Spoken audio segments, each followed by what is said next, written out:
આજનો આપણો વિષય છે ગણિત. ગણિતમાં કુલ ધોરણ 10 માં 15 પ્રકરણ છે. આ 15 પ્રકરણ પૈકી આપણે આજે શીખવાના છીએ પ્રકરણ નંબર 2 બહુપદીઓ. હવે આ ચેપ્ટર છે આપણે ઓલરેડી ધોરણ 9 માં ભણી ચૂક્યા છીએ.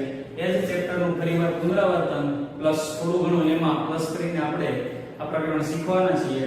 તો ચેપ્ટર નંબર 2 બહુપદીની થોડી આપણે વાત કરીએ તો બહુપદીમાં સૌપ્રથમ આપણે જોઈશું પ્રકાર. તો બહુપદીમાં આ પ્રકરણમાં 3 પ્રકારની બહુપદી વિશે આપણે ભણવાનું છે. તો બહુપદીના આપણે પ્રકાર જોઈએ.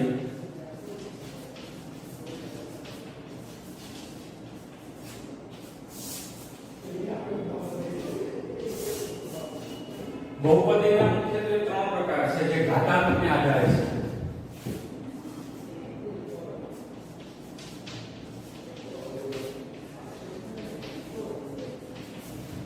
ઘાતાંકને આધારે 3 પ્રકાર છે. જેમાં પ્રકાર નંબર 1 છે સુરેખ બહુપદી, જેમાં બહુપદીનો ઘાતાંક હશે 1. હવે વાત કરીએ બહુપદીનો ઘાતાંક એટલે શું. 9મા ધોરણમાં આપણે જોઈ લીધું કોઈ પણ બહુપદી હોય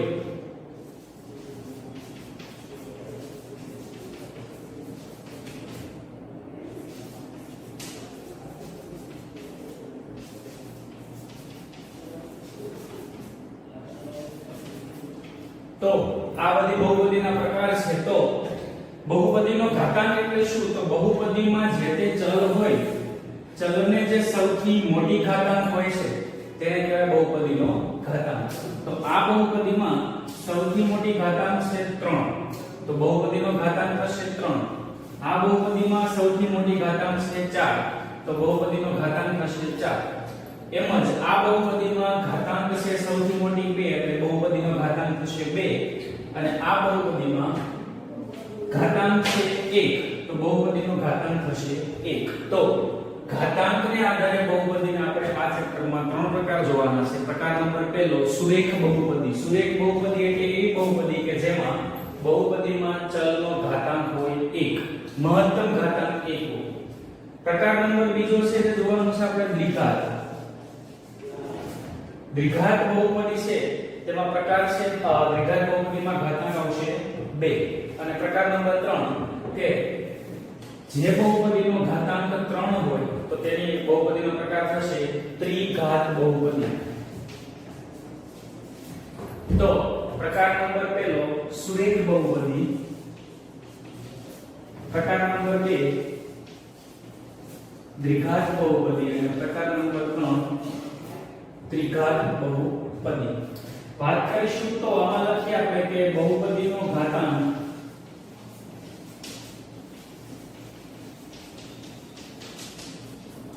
એક હોય છે. આ પ્રકારની બહુપદીમાં બહુપદીનો ઘાતાંક 2 હોય છે. અને આ પ્રકારની બહુપદીમાં બહુપદીનો ઘાતાંક 3 હોય છે. હવે વાત કરવાની કે બહુપદીનો આપણે પ્રકાર ઉપરથી આપણે ઉદાહરણ લઈએ. સામાન્યતઃ ગણિતમાં બહુપદીને p of x વડે દર્શાવવામાં આવે છે. આ ઉપરાંત બહુપદીને p of x ના દર્શાવતા ઉપરાંત g of x, r of x, q of x ઘણા બધા પ્રકારમાં બહુપદી દર્શાવવામાં આવે છે. આપણે સામાન્યતઃ પ્રકરણમાં p of x નો ઉપયોગ કરીશું. તો બહુપદીના ઉદાહરણ લખીએ આપણે. p of x બરાબર આવશે x 2. બીજું ઉદાહરણ લઈએ. p of x બરાબર 4x 1. જ્યાં બહુપદીનો મોટામાં મોટો ઘાત 1 હોય છે તે બહુપદીનો ઘાતાંક થશે 1, તેથી તે બહુપદીનો પ્રકાર થશે સુરેખ. પ્રકાર નંબર 2 આવીએ જેમાં આપણે ઉદાહરણ લઈએ 4x² - 2x + 1. બીજું ઉદાહરણ લઈએ 3x² - 4, જ્યાં બહુપદીમાં ચલ x નો મોટામાં મોટો ઘાતાંક આવશે 2. બહુપદીનો ઘાતાંક 3 હોય તે બહુપદી થશે ત્રિઘાત બહુપદી. તો ત્રિઘાત બહુપદી માટે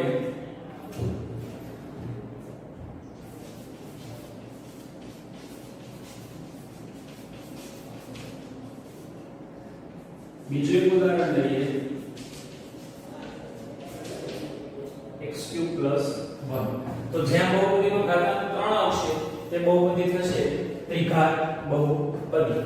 હવે આપણે વાત કરીએ ઘાતાંક જોયા બહુપદીના જે તે ઉદાહરણ જોઈએ. હવે આપણે જોશું જે તે બહુપદીનો આલેખનો પ્રકાર. તો સુરેખ બહુપદી છે તેનો આલેખ આવશે સુરેખા અથવા રેખા. ચલ x અને ચલ y ને સાપેક્ષ લઈને x અક્ષ અને y અક્ષ પર જો આપણે સુરેખ બહુપદીનો આલેખ બનાવીએ તો આ પ્રમાણે સુરેખ રેખા આવશે. કોઈ પણ પ્રકારની સીધી રેખા આવશે તેને કહેવાય સુરેખા અથવા રેખા. બીજી વાત કરીએ કે દ્વિઘાત બહુપદી છે તેનો આલેખ છે એ આલેખનો પ્રકાર આવશે પરવલય. પરવલય એટલે દ્વિઘાત બહુપદીને આપણે x અક્ષ અને y અક્ષની સાપેક્ષે બિંદુ લઈને જોડીએ તો કે આ પ્રમાણે આલેખ બનશે જે થશે તમારો પરવલય આકાર. સામાન્ય રીતે પરવલય આકાર છે આ પ્રમાણે આવશે. ઉપરની તરફ ખુલ્લો આવશે અથવા નીચેની તરફ ખુલ્લો આવે. તો પરવલય છે જે થશે તમારા દ્વિઘાત બહુપદીનો આકાર. અને અહીંયા દ્વિઘાત બહુપદીનો જે આલેખ છે તેનો કોઈ ચોક્કસ આકારનું નામ નથી તો આપણે ત્યાં આપશું અનિયમિત વક્ર.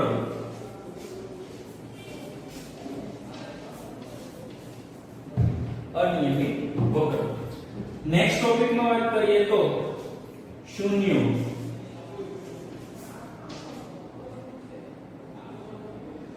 શૂન્ય સુરેખ બહુપદીમાં મહત્તમ શૂન્ય મળે 1. દ્વિઘાત બહુપદીમાં મહત્તમ શૂન્ય મળે 2 અને દ્વિઘાત બહુપદીમાં મહત્તમ શૂન્ય મળે 3. તો આ છે આપણે બેઝિક માહિતી જે આપણને ટૂંકા પ્રશ્નોમાં ઉપયોગમાં આવવાની છે. હવે પ્રકરણમાં આગળ વધીએ તો આપણે ટોટલ 3 પ્રકાર જોયા: સુરેખ બહુપદી, દ્વિઘાત બહુપદી અને ત્રિઘાત બહુપદી. હવે જે છેલ્લો ટોપિક આપણે જોઈશું છે શૂન્ય. શૂન્ય વિશે ચર્ચા ઓલરેડી આપણે ધોરણ 9 માં કરી ચૂક્યા છીએ. તો આપણું જે પહેલું સ્વાધ્યાય છે એ આલેખને આધારે શૂન્ય છે બહુપદીના શૂન્ય નક્કી કરવામાં આવે છે. તો કઈ રીતે નક્કી થાય છે તેની આપણે વાત કરીશું.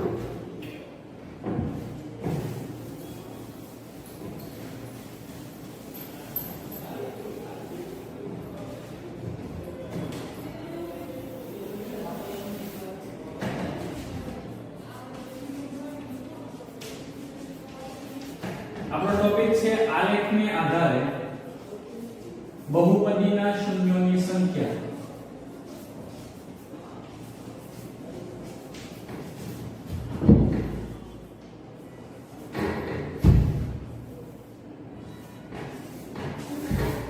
આલેખને આધારે બહુપદીના શૂન્યોની સંખ્યા કઈ રીતે નક્કી થાય? તો પ્રશ્ન શોર્ટ ક્વેશ્ચનમાં અથવા એમસીક્યુ માં પૂછાય. સમજી લઈએ. આપણને આ પ્રમાણે આલેખ આપેલો છે. આપણા x axis ને આધારે આ પ્રમાણે અને આ પ્રમાણે એક આલેખ આપેલા છે.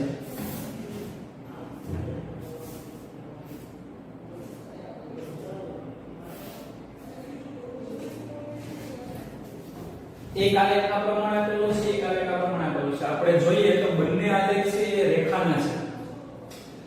તો આ બહુપદી છે, આ જે તે આલેખ છે એની બહુપદી હશે સુરેખ બહુપદી. તો આપણે હવે અહીંયા શૂન્યોની સંખ્યા નક્કી કરવાની છે. આપણે બધા જાણીએ છીએ કે આ અક્ષ છે એ છે x અક્ષ અને ઊભી અક્ષ હોય છે હંમેશા શિરોલંબ એ y અક્ષ હોય છે. તો આપણો આલેખ છે x અક્ષને જેટલા બિંદુમાં છેદે છે, x અક્ષને જેટલા બિંદુમાં છેદે છે તેટલા એ બહુપદીના શૂન્યો થશે. તો આપણે અહીંયા જોઈએ તો આ આલેખ x અક્ષને છેદતો જ નથી, એ તો y અક્ષને છેદે છે. y અક્ષ સાથે આપણે કઈ લેવા દેવા નથી. આપણે ફક્ત આલેખ છે એ x અક્ષને કેટલી વખત છેદે એ આપણે નક્કી કરવાનું છે. તો આ આલેખ x અક્ષને એક પણ બિંદુમાં છેદતો નથી, એટલા માટે આ બહુપદીમાં શૂન્યોની સંખ્યા થશે 0. એક પણ શૂન્ય નહીં મળે. તો આપણે લખશું 0 = 0. 0 શૂન્યોના બાળકો વાસ્તવિકમાં ત્રણ નામ છે. આપણા ગણિત વિષયમાં શૂન્યના નામ છે શૂન્ય, ઉકેલ અને બીજ. શૂન્ય હોય, ઉકેલ હોય કે બીજ હોય, ત્રણેયનો એક જ મતલબ થશે. અહીંયા આ આલેખ એક શખ્સને એક પણ બિંદુમાં છેદતો નથી, એટલા માટે થઈને અહીંયા આ બહુપદીના શૂન્યોની સંખ્યા થશે 0. અહીંયા જોઈએ આપણે આ આલેખમાં જે રેખા આપેલી છે આ રેખા એક શખ્સને એક બિંદુમાં છેદે છે. કોઈ પણ રેખા હોય એક શખ્સને ફક્ત એક જ બિંદુમાં છેદે, એટલા માટે આ બહુપદીના શૂન્યોની વાત કરીએ તો આ બહુપદીના શૂન્યોની સંખ્યા મળશે 1. આ બહુપદીના શૂન્યોની સંખ્યા થશે 1. આલેખ નંબર આપણે ત્રીજો જોઈએ. કે આ પ્રમાણે આપણને આલેખ આપેલો છે.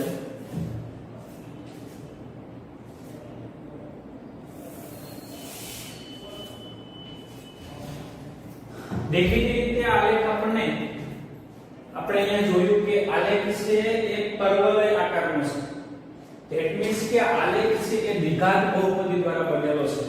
હવે આ આલેખમાં આપણે શૂન્યોની સંખ્યા મેળવવાની છે.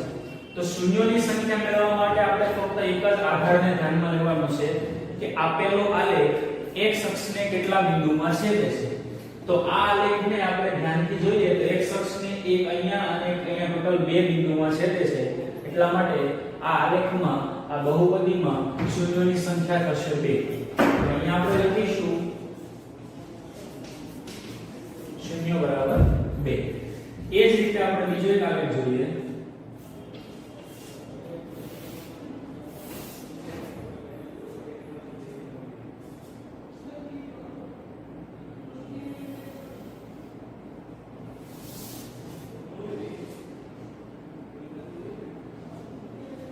આલેખ છે આપણે પરવલયનો આલેખ છે, આ દ્વિઘાત બહુપદીનો આલેખ છે, આનો આકાર પરવલય છે. હવે આના શૂન્યો કેટલા તેની વાત કરીએ તો આ આલેખ એક શખ્સને ફક્ત એક બિંદુમાં છેદે અથવા તો સ્પર્શે છે. અહીંયા સ્પર્શ કરીને ઉપર નીકળી જાય છે. તો અહીંયા શૂન્યોની સંખ્યા આવશે 1 નહીં કે 2. તો અહીંયા આપણે લખીશું શૂન્ય બરાબર 1.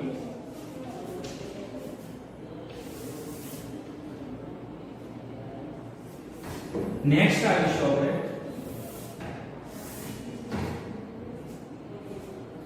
અમુક વખત આ પ્રમાણે આલેખ આપેલા હોય છે. દ્વિઘાત બહુપદીનો આલેખ છે, આલેખનો પ્રકાર છે પરવલય, પણ આ આલેખ એક શખ્સને એક પણ બિંદુમાં છેદતો નથી. એક શખ્સથી ઘણો દૂર છે, એક શખ્સને એક પણ બિંદુમાં છેદતો નથી. એટલા માટે આલેખમાં શૂન્યોની સંખ્યા થશે 0.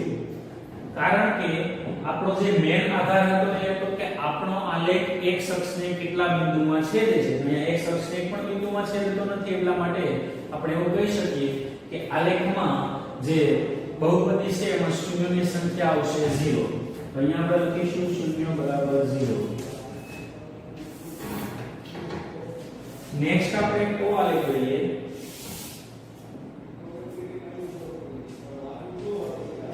આ પ્રમાણે આલેખ છે.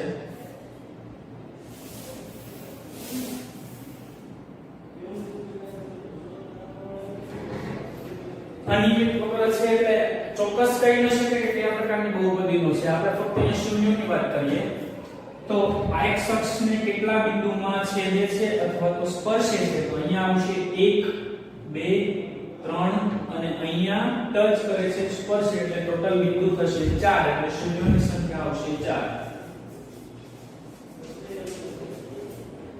તો આપણો જે પહેલો ટોપિક હતો એ બહુપદીના શૂન્યોની સંખ્યા વાત કરવાની હતી આલેખને આધારે. તમને આલેખ આપેલો હોય છે અને આલેખને આધારે આપણે બહુપદીના શૂન્યોની સંખ્યા નક્કી કરવાની હોય છે.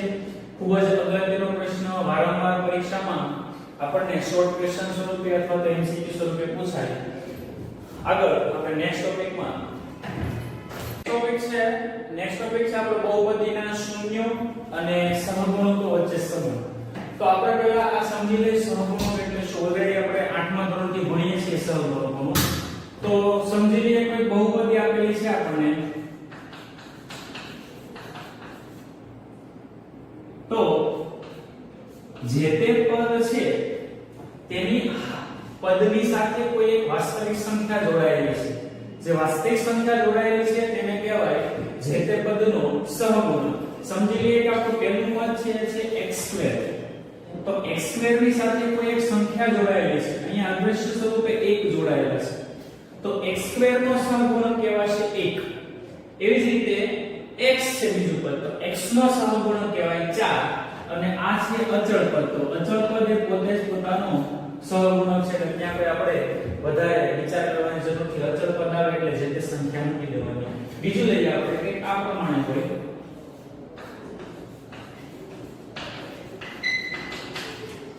તો x³ નો સહગુણક થશે 1 x² નો સહગુણક થશે -3 x નો સહગુણક થશે -4 અને અચળ પદ છે +2 તો બહુપદીના શૂન્યો અને સહગુણકો વચ્ચે આપણે જે સંબંધ જોવાનો છે ત્રણ પ્રકારની બહુપદી છે ત્રણ બહુપદીના શૂન્યો અને તેના સહગુણક વચ્ચે આપણે સંબંધ મેળવીશું તો સૌપ્રથમ વાત કરીએ બહુપદી નંબર 1 સુરેખ બહુપદી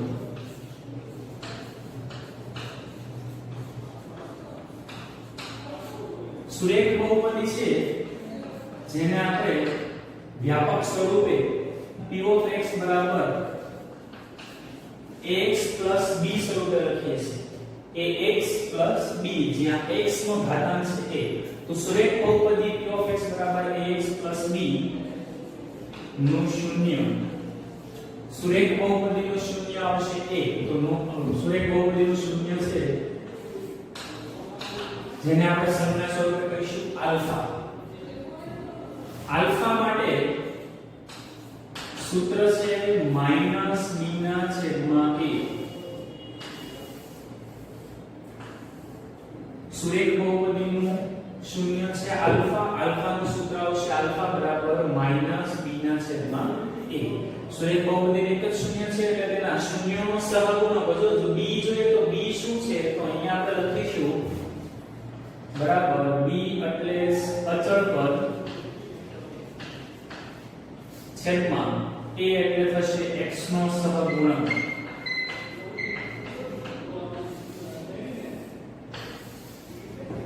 નેક્સ્ટ વાત કરીએ બીજું છે દ્વિઘાત બહુપદી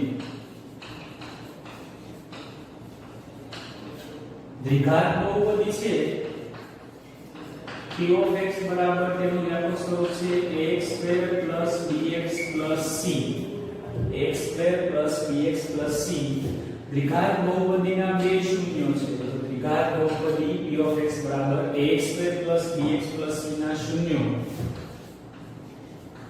આલ્ફા અને બીટા છે દ્વિઘાત બહુપદીના શૂન્યો આલ્ફા અને બીટા એટલે બે શૂન્ય છે સંજ્ઞા છે શૂન્ય એટલે હકીકતમાં આપણે વિચારીએ તો x ની કિંમત જ થશે તો આપણે અહીંયા બે સૂત્ર જોવાના છે સૂત્ર નંબર પહેલું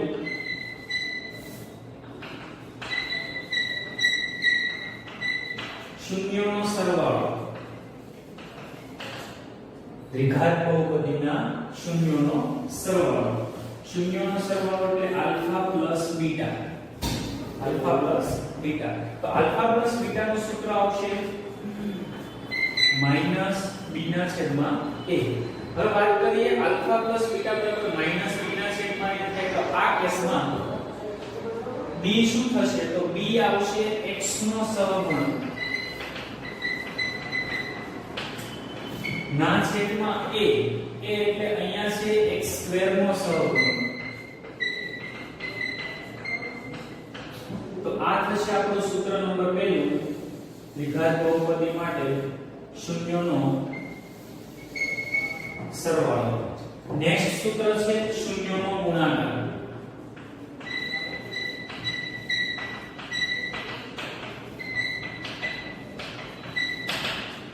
શૂન્યનો ગુણાકાર એટલે આવશે આલ્ફા * બીટા તો શૂન્યના ગુણાકાર માટેનું સૂત્ર આવશે c ના છેદમાં a અહીંયા આવશે -b ના છેદમાં a શૂન્યના સરવાળાનું સૂત્ર શૂન્યના ગુણાકારનું સૂત્ર આવશે c ના છેદમાં a જ્યાં c એટલે થશે અચળ પદ છેદમાં a એટલે થશે x² નો સહગુણક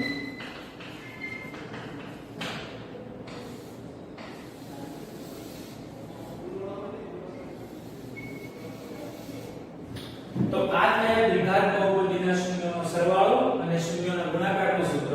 નેક્સ્ટ છે ત્રિઘાત બહુપદી.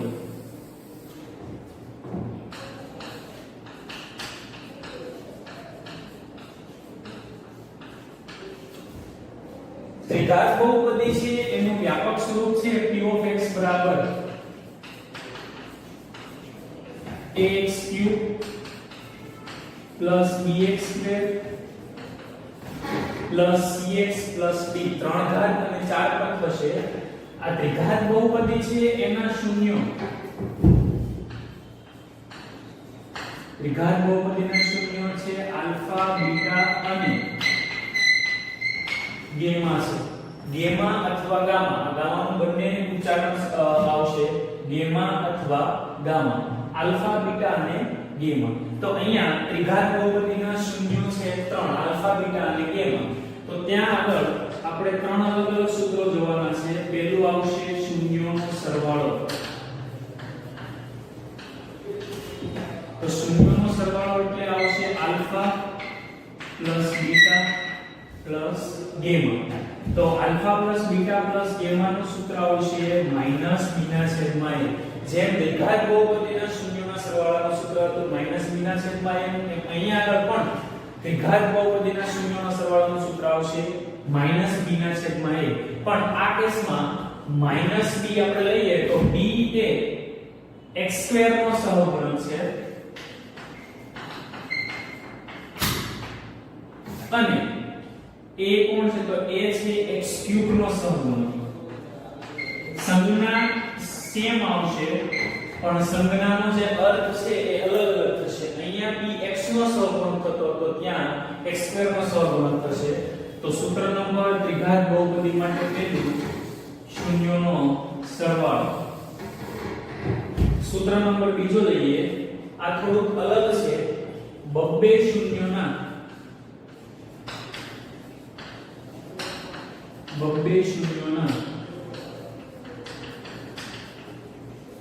ગુણાકારનો સરવાળો. બે શૂન્ય લેવાના, બે શૂન્યનો ગુણાકાર કરવાનો, પછી એ ગુણાકારનો સરવાળો કરવાનો. તે આ પ્રમાણે પહેલા લઈએ આલ્ફા બીટા, પછી લઈએ બીટા ગેમા, પછી લઈએ ગેમા આલ્ફા. બે શૂન્યોના ગુણાકાર કરીને તેનો સરવાળો કરવાનો છે. Alpha beta plus beta gamma plus gamma alpha. તો બે શૂન્યોના ગુણાકારના સરવાળાનું સૂત્ર આવશે c ના છેદમાં a. જ્યાં ત્રિઘાત બહુપદી માટે c એ થશે x નો સહગુણક અને a થશે x³ નો સહગુણક. તો આવશે x નો સહગુણક છેદમાં x³ નો સહગુણક. જો કે આ યાદ રાખવાની બહુ વધારે જરૂર નથી. સંજ્ઞા સ્વરૂપે યાદ રાખીએ પછી આપણને ખબર પડી જાય કે સંજ્ઞા c છે એ કોના માટે ડિનોટ કરેલી છે. તો સૂત્ર નંબર બીજું કે બે શૂન્યોના ગુણાકાર કરીને તેનો સરવાળો કંઈક આ પ્રમાણે કરી શકાય. અને નેક્સ્ટ છે શૂન્યોનો ગુણાકાર.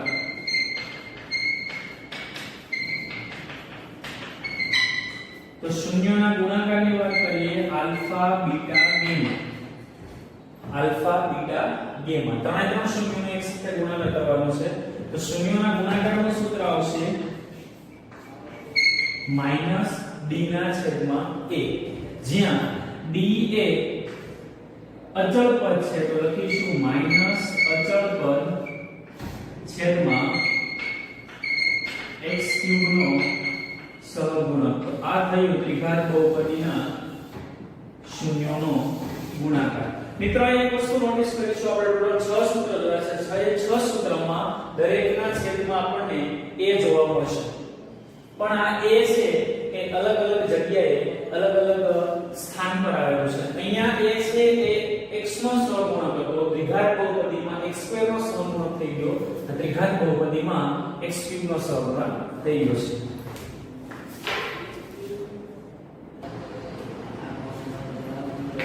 આપણે આગળ વાત કરીએ સ્વાધ્યાય નંબર 2.2 તરફ જઈએ. તો સ્વાધ્યાય નંબર 2.2 માં પ્રશ્ન નંબર પહેલો છે એમાં એક આ પ્રમાણે ટાઇટલ આપેલું છે કે નીચે આપેલ ત્રિઘાત બહુપદીના શૂન્યો મેળવો તથા બહુપદીના શૂન્યો અને સહગુણકો વચ્ચે સંબંધ ચકાસો.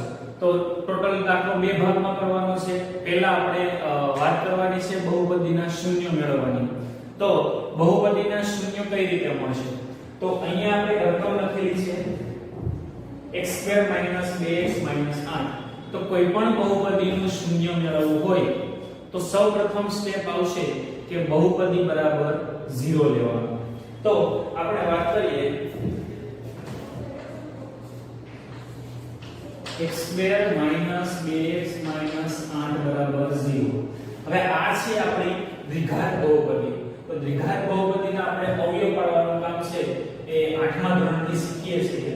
તો અવયવ પાડવાના કામ માટે સૌપ્રથમ અવયવ પાડવાની રીત ઘણી બધી છે. તેમાંથી આપણે એકદમ ઈઝી રીતનો આખા વર્ષ દરમિયાન ઉપયોગ કરતા હોઈએ છીએ.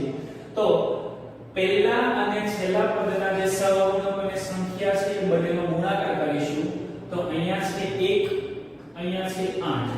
તો 8 અને 1 નો ગુણાકાર કરીએ તો એ આવશે 8 એકા 8. આ રીતને એક વખત સમજીએ તો આખા વર્ષ દરમિયાન કઈ મુશ્કેલી નથી પડતી. પહેલા અને છેલ્લા પદનો ગુણાકાર કરીશું આવશે 8 એકા 8. હવે આ 8 છે એના એવા અવયવ પાડવાના છે, 8 ના એવા અવયવ પાડવાના છે જેથી બાદબાકી કરતા 2 આવે. બાદબાકી કરતા 2 આવે. તો 8 ના અવયવ પાડવા જઈએ તો આપણે મળશે 4 * 8. 8 ના એવા અવયવ પાડવાના છે જેથી બાદબાકી કરતા 2 આવે. તો 8 ના અવયવ પડે 4 * 8 જેની બાદબાકી કરીએ એટલે 2 મળે. હવે અહીંયા જ આપણે આપણા અવયવનું કામ કરીએ. તો હવે આ જે 4 અને 2 મળ્યા છે એમાં હંમેશા પહેલા મોટી સંખ્યા રાખીશું. આપણને 2 અવયવ મળી ગયા છે. તો હવે આપણે એને x વાળા અવયવ સ્વરૂપે ફેરવીએ. તો પહેલી સંખ્યા છે જેમાં નિશાની છે માઈનસ. તો પહેલી સંખ્યાની નિશાની મૂકીશું માઈનસ. પહેલી નિશાની સેમ આવશે. બીજી નિશાનીમાં કઈ રીતે કામ કરીશું? Minus minus plus. Minus minus plus. તો બીજી નિશાની આ પ્રમાણે આવશે. પહેલી નિશાની સેમ મૂકીશું, બીજી નિશાની જે પ્રમાણે આપણી સંજ્ઞા હશે એ પ્રમાણે બીજી નિશાની આવશે. આપણે બોલીએ માઈનસ માઈનસ પ્લસ તો અહીંયા આવશે પ્લસ. હવે બંને સંખ્યાના છેદમાં આપણે શું મૂકવાનું વાત કરીએ તો પહેલું જે પદ છે આપણું x2. તો એમાંથી સ્ક્વેરની નિશાની કાઢતા જે કંઈ વધે છે મૂકીશું. તો અહીંયા વધે છે x. તો આપણે મૂકીશું x. તો એને આધારે આપણને અવયવ કંઈક આ પ્રમાણે મળશે x - 4 અને x + 2. અવયવ કંઈક આ પ્રમાણે મળશે x - 4 અને x + 2.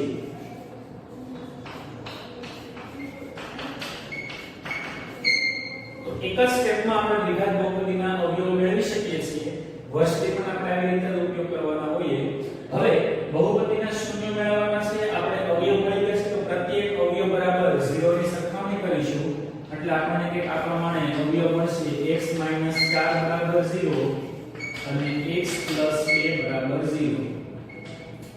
-4 ને આ બાજુ લઈએ તો +4 થશે. તો આપણને મળશે x બરાબર 4 ને +2 ને સામે લઈએ તો આવશે -2 એટલે x બરાબર આવશે -2.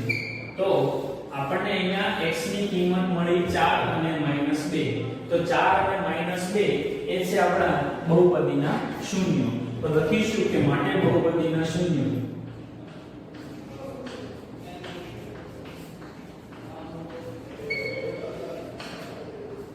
4 - 2 છે. 4 અને -2 છે. હવે પહેલો પ્રશ્ન તે પૂરો થઈ ગયો કે બહુપદીના શૂન્ય મેળવો.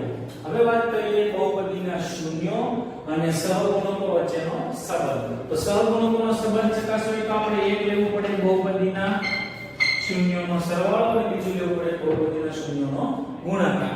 તો આપણે બહુપદીના શૂન્યના સરવાળાનું સૂત્ર જોયું આગળના ટોપિકમાં. તો એ હતું -b ના છેદમાં a અને અહીંયા હતું c ના છેદમાં a. તો હવે આપણે અહીંયા ગણતરી ઉલટી ચાલુ કરવાની છે. આપણે ગણતરી ચાલુ કરવાની છે અહીંથી અને ઊંધી દિશામાં આવતા આવતા આપણે -b ના છેદમાં a એવું સ્વરૂપ લાવવાનું છે.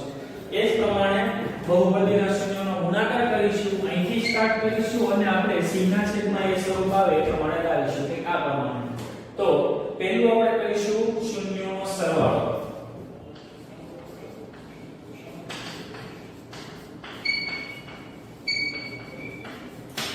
તો શૂન્યો આપણે આવ્યા છે 4 અને -2.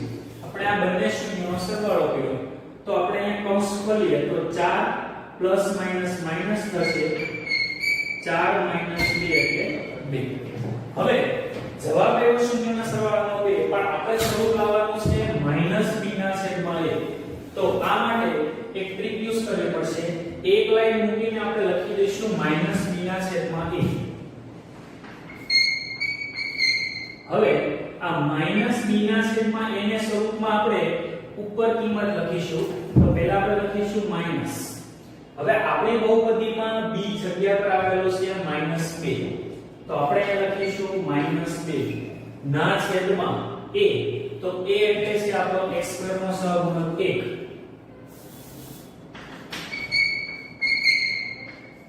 તો આ સ્ટેપને આપણે સ્કીપ કરીને -b ના છેદમાં a લખીશું. પછી ત્યાંથી આપણે ઉપર આવીશું તો આપણને મળ્યા -b ના છેદમાં a. હવે આનું સાદુરૂપ આપીએ તો આપણને ફક્ત કિંમત મળશે 2. તો અહીંયા આપણે આ શૂન્યના સરવાળા અને તેમના સહગુણકો વચ્ચે સંબંધ ચકાસીશું તો આપણને મળ્યું -b. b એટલે છે x નો સહગુણક છેદમાં a એટલે આપણને મળશે x² નો સહગુણક. એટલે આપણે શૂન્યોના સરવાળા કરીને તેને -b ના છેદમાં a સ્વરૂપમાં લાવવાનું છે. એ જ રીતે આપણે શૂન્યોના ગુણાકાર કરીશું.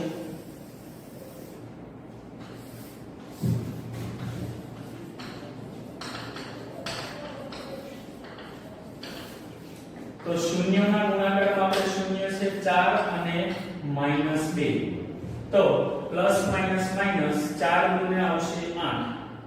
એક સ્ટેપ મૂકીને આપણે શૂન્યના ગુણાકારનું સૂત્ર લખીશું c ના છેદમાં a. તો હવે અહીંયા આપણે c ના છેદમાં a સ્વરૂપમાં જે તે કિંમત આવે મૂકીશું. તો આપણા દાખલામાં c એટલે છે -8. એટલે આપણે લખીશું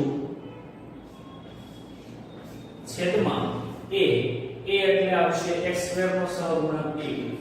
તો -8 ના છેદમાં 1 એટલે -8 આવશે. તો શૂન્યનો ગુણાકાર કર્યા તો -8 આવ્યા જે c/a સ્વરૂપમાં છે.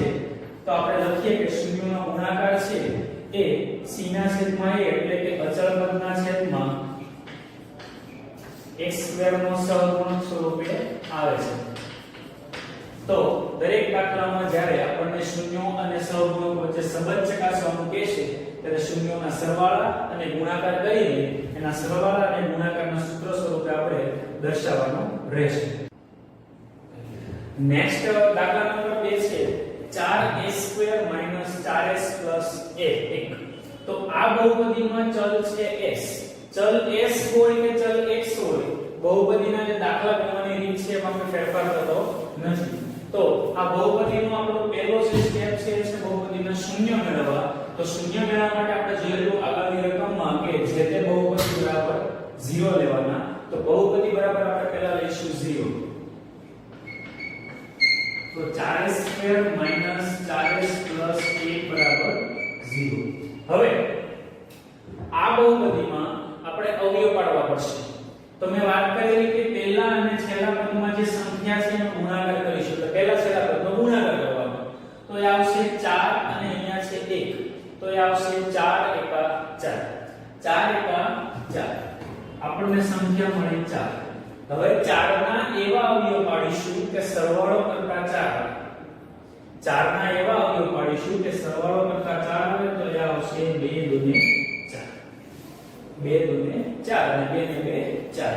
હવે આપણને અવયવ મળી ગયા છે 2 ને 2 તો એની નિશાની મૂકીએ. તો પહેલી નિશાની આવશે સેમ માઈનસ ના માઈનસ. નેક્સ્ટ નિશાની આવશે માઈનસ પ્લસ માઈનસ. આપણે ગુણાકારના નિયમનો ઉપયોગ કરીએ. શું આવશે? Minus plus minus. માઈનસ અને માઈનસ નિશાની મળી. હવે મેં વાત કરેલી કે અહીંયા છેદમાં કઈ રીતે મૂકવા. તો આપણે સ્ક્વેર ઉપર આપણે સ્ક્વેરને કાઢી નાખીએ તો હવે આપણને દેખાશે 4s. તો બંને અવયવોના છેદમાં લખીશું 4s 4s. હવે અંશ અને છેદમાં જો કિંમત પૂરતી હોય તો આપણે ઉડાડી શકીએ. તો અહીંયા આવશે 2 એકા 2 2 દુને 4 2 એકા 2 2 દુને 4. તો જે બાકી વધેલું છે તેના આપણે અવયવ બનાવીશું. તો બાકી વધેલું એના અવયવ બનશે 2 2s માઈનસ 1 2s માઈનસ 1 તો અવયવ આપણને મળશે 2s માઈનસ 1 2s માઈનસ 1 બરાબર 0 તો બંને અવયવને આપણે સેપરેટ કરીએ 2s minus 1 is equals to 0 and 2s minus 1 is equals to 0 minus 1 સામે જાય તો પ્લસ 1 આવશે તો 2s બરાબર 1 માટે s બરાબર આવશે 1 ના છેદમાં 2 s બરાબર આવશે 1 ના છેદમાં 2 સિમિલર અહીંયા પણ સેમ પ્રોસેસ થી ડાયરેક્ટ લખી નાખશું s બરાબર 1 ના છેદમાં 2 તો આપણને મળ્યા બહુપદીના શૂન્યો તો આન્સર લખીશું આપણે બહુપદીના શૂન્યો બરાબર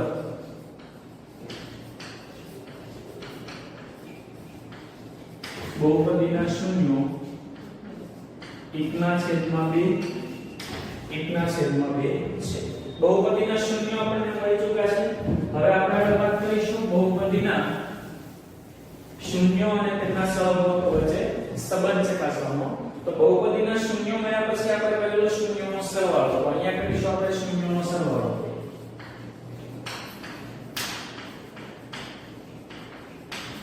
શૂન્યોનો સરવાળો કરીએ આપણે પહેલું શૂન્ય પ્લસ બીજું શૂન્ય 1 ના છેદમાં 2 પ્લસ 1 ના છેદમાં 2 તો આને આપણે આપણી દેશી ભાષામાં કહીએ અડધો અડધું પ્લસ અડધું બરાબર થાય આખું તો 1 ના છેદમાં 2 પ્લસ 1 ના છેદમાં 2 બરાબર થશે 1 હવે આપણે શૂન્યના સરવાળાનું સૂત્ર મૂકવાનું છે એક સ્ટેપ છોડીને તો શૂન્યના સરવાળાનું સૂત્ર આવશે માઈનસ b ના છેદમાં a હવે આ સ્ટેપમાં માઈનસ b ના છેદમાં a સ્વરૂપમાં કિંમત લખવાની તો પહેલા આપણે લખીએ માઈનસ આપણા દાખલામાં b છે -4 તો એ આવશે -4 છેદમાં a એટલે આવશે 4 આ ટોટલ સાદુરૂપ આપીએ તો આપણને આન્સર એક જ મળશે તો એક સ્ટેપ છોડીને આપણે -b ના છેદમાં a લખીશું અને ત્યાંથી ઉપરના જે સ્ટેપ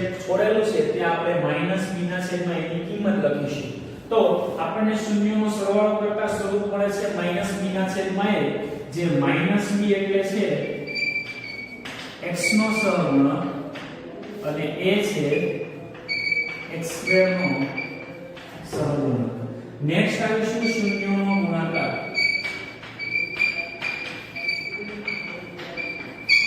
શૂન્યનો ગુણાકાર કરીએ 1 ના છેદમાં 2 ગુણ્યા 1 ના છેદમાં 2 અંશ અને છેદનો ગુણાકાર કરીએ તો અંશનો ગુણાકાર આવશે 1 એકા 1 છેદનો ગુણાકાર આવશે 2 દુને 4 એક સ્ટેપ છોડીને શૂન્યના ગુણાકારનું સૂત્ર લખીશું તો શૂન્યના ગુણાકારનું સૂત્ર આવશે c ના છેદમાં a જ્યાં c એટલે કિંમત મૂકીશું 1 અને a એટલે કિંમત મૂકીશું 4 જો કે અહીંયા c ના છેદમાં a સ્વરૂપ આવી ગયું છે તો આપણે અહીંયા લખી દઈએ બરાબર c ના છેદમાં a જ્યાં c છે અચળ પદ અને a છે x² નો સહગુણક તો આ પ્રમાણે બહુપદીના શૂન્યો મેળવીને શૂન્યોના અને સહગુણકો વચ્ચેનો સંબંધ ચકાસવા માટેના આ દાખલાઓ પૂછાય છે બે ગુણ માટે